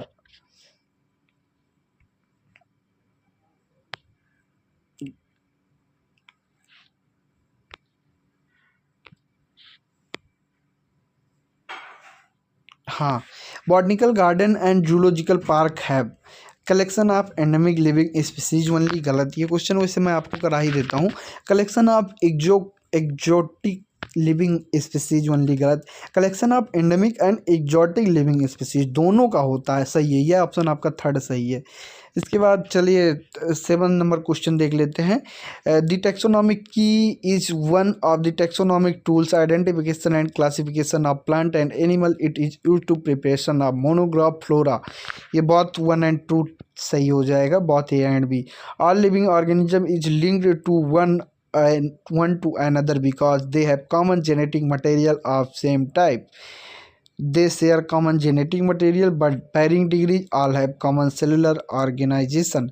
तो अब आपको इसमें से बताना है कि कौन सा ऑप्शन सही है। ठीक, तो क्वेश्चन नंबर 9 आ जाता है, which of the following is a defining characteristic of living organism, growth, ability to make sound, reproduction, response to external stimuli.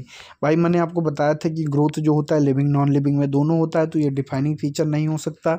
Ability to make sound ये भी कोई ज़रूरी नहीं है भाई, पेड़ हवा देता है तो पेड़ भी तो जब आंधी चलती है तो सनसनाहट की आवाज़ आती है, डालियाँ खड़खड़ाती हैं तो पेड़ भी तो आवाज़ करता है। रिप्रोडक्शन, चेयर पे बैठते हैं चों चों करता है चेयर, तो वो सब भी आवाज़ करते हैं। और इसके बाद रिप्रोडक्शन भाई म्यूल स्टेराइल होता है, ये एक्सेप्शन है। रिस्पॉन्स टू एक्सटर्नल स्टिमुलाई, यही डी ऑप्शन आपका करेक्ट होना चाहिए। बाकी आप कमेंट बॉक्स में आंसर तो बताने वाले ही हैं। 10 क्वेश्चन आपके लिए होमवर्क टाइप का हो गया। तो क्वेश्चन नंबर 10 को हम इसमें कर लेते हैं। तो क्वेश्चन नंबर 10 हमारा हो जाएगा भाई, तो क्वेश्चन नंबर 10 इसका हो गया क्या, फैमिली जो हो जाएगा ये आपको मैच करना है। ये मैचिंग टाइप का क्वेश्चन है, ये मैंने आपको करा दिया है। तो family, kingdom, order, species, genus, ये सभी आपको मैच करना है। ठीक, तो ये अभी आपको कमेंट बॉक्स में आंसर बताना है। बाकी इसमें आंसर की तो मैंने अटैच कर ही दिया है। तो इस तरह से ये रीनी 2027 नहीं है भाई, इसको 6 कर लेना है, ये गलत है, यहाँ पे आपको 6 कर लेना है। ठीक, तो चलिए मैं उम्मीद करता हूँ कि लेक्चर आपको समझ में आया होगा, सारे क्वेश्चन आपके बन गए होंगे और ये चैप्टर पूरी तरह से आपका रिवाइज हो गया होगा। तो मेरा नाम भी भाई इंट्रोडक्शन में मैं नहीं बताया, यहाँ लिखा हुआ जान सकते हो, बहुत पुराना नाम है, लोग कहते हैं एज कम है पर नाम पुराना है। ठीक, तो चलिए ठीक है, मैं उम्मीद करता हूँ चीज़ें आपको समझ में आई होंगी। तो अगर चीज़ें समझ में आई हों तो वीडियो को एक प्यारा सा लाइक करना, चैनल को सब्सक्राइब करके बेल आइकन प्रेस कर देना, नोटिफिकेशन आता रहेगा। तो नेक्स्ट क्वेश्चन भी मतलब नेक्स्ट चैप्टर हम लोग करने वाले हैं बायोलॉजिकल क्लासिफिकेशन। इसी तरह से कोशिश करेंगे कि हम सभी चैप्टर को करते चलेंगे। ठीक, 30 दिन का समय मिला है, हम लोग आसानी से पूरे चैप्टर्स को निपटा सकते हैं। तो मेरा भी गला सूख रहा है, मैं भी पानी पी लूँ भाई, 1.5 घंटा हो गया कंटिन्यू। और मैं उम्मीद करता हूँ सारी चीज़ें आपको समझ में आई होगी। मेरी एक्सप्लेनेशन कोशिश करूँगा कि अच्छी होगी। बाकी आप अपना रिस्पांस ज़रूर कमेंट बॉक्स में दीजिएगा, वही हमारे लिए मोटिवेशन होता है। अगर वीडियो अच्छी लगी हो तो एक बार कमेंट बॉक्स में आग लगा देना, दिल बना देना। और मिलते हैं अपने नेक्स्ट लेक्चर में बायोलॉजिकल क्लासिफिकेशन के बारे में। एक चीज़ आप याद रखिएगा, पैनिक नहीं होना है। हर चैप्टर को 1 से 1.5 घंटे में रिवाइज करते जाना है। चैप्टर आपका ऐसे कंप्लीट होता जाएगा, आपको कोई दिक्कत नहीं होने वाली है। ठीक, तो पढ़ते रहिए, रिवीजन करते रहिए, बार बार एनसीईआरटी के पन्ने पलटते रहिए। इन सभी क्वेश्चन को करने के बाद जब एक बार एनसीईआरटी के पन्ने आप पलटेंगे तो आपको लगेगा कि ये सब क्वेश्चन तो मैंने कर दिया था, ये सब तो हो चुका है, क्या ही इसमें करना है, सब तो पढ़ा हुआ है। तो इससे बहुत फ़ायदा मिलने वाला है। अगर अच्छा लग रहा हो ये सीरीज़ तो आप हमें कमेंट बॉक्स में बताइएगा, इस सीरीज़ को आगे बढ़ाऊँगा मैं। नहीं तो भाई अगर कोई रिस्पांस नहीं मिलेगा तो मैं भी डिमोटिवेट होकर बंद कर दूंगा। तो थैंक यू सो मच आप सभी का। चलिए मिलते हैं नेक्स्ट लेक्चर में, तब तक के लिए बाय बाय।